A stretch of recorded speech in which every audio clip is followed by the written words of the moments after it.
Hello students, today we'll learn class 8 social science topic Women Reform part 1. So let's start the topic.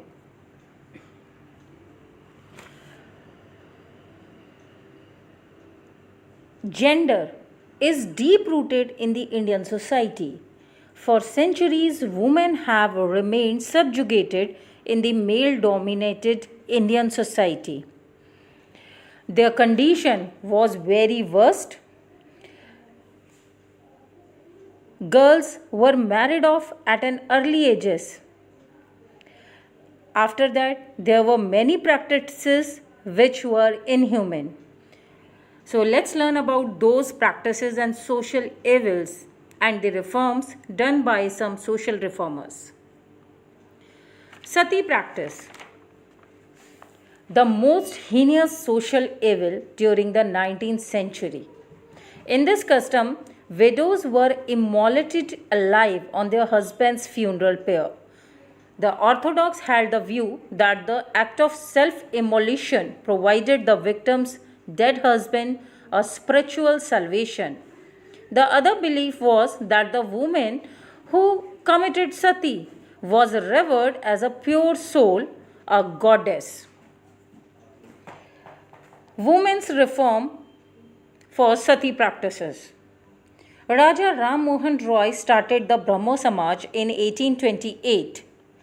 He was well versed in Sanskrit, Persian, and several other languages, and took the lead in raising his voice against the social evils Sati Pratha.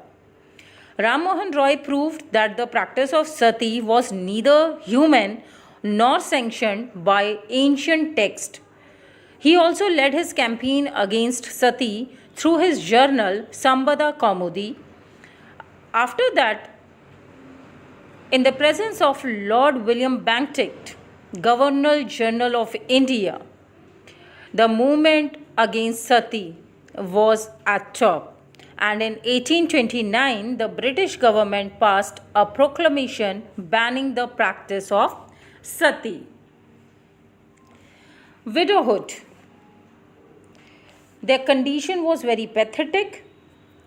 They had to shave their heads and wear white clothes. They could not attend religious ceremonies and ate only a specific kind of food. Social reformers of the 19th century raised their voice against the pitiable condition of the women. Let's learn about the social reforms. Ishwar Chandra Vidyasagar openly supported the cause of widow remarriage in Bengal.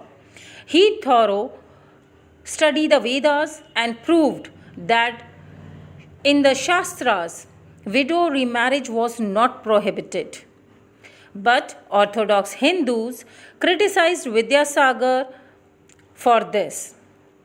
After lots of efforts of Ishwar Chandra Vidyasagar, the Act, Hindu Widow Remarriage Act, was passed in 1856. Like Ishwar Chandra Vidyasagar, there were many other reformers, Dayanand Saraswati, who founded the Arya Samaj, and Vivekananda, Justice Ranade, etc. In Western India, the reform was propagated by Vishnu Shastri. He established a Widow Remarriage Association in Bombay in 1866. Professor D.K. Kave founded a widow's home in Pune. Now let's learn about some more social evil practices. Child marriage. The custom of child marriage is a very instinctive social evil. Brahmo Samaj took the lead and started a campaign against child marriage. Several reformers like Raja Ram Mohan Roy, Dayanand Saraswati, Ishwar Chandra Vidyasagar demanded a legislation from the government to end the custom of child marriage in India. In 1891, the Age of Consent Act was passed, and the main person behind the passing of this act was Behramji Malabari. After that, in 1929, child Marriage Restraint Act, that was an updated act, was passed, which is also known as Sharda Act, or we can say Sharda Act. According to this act, the girl's marriageable age was fixed 18 years, and for boys this age is 21 years.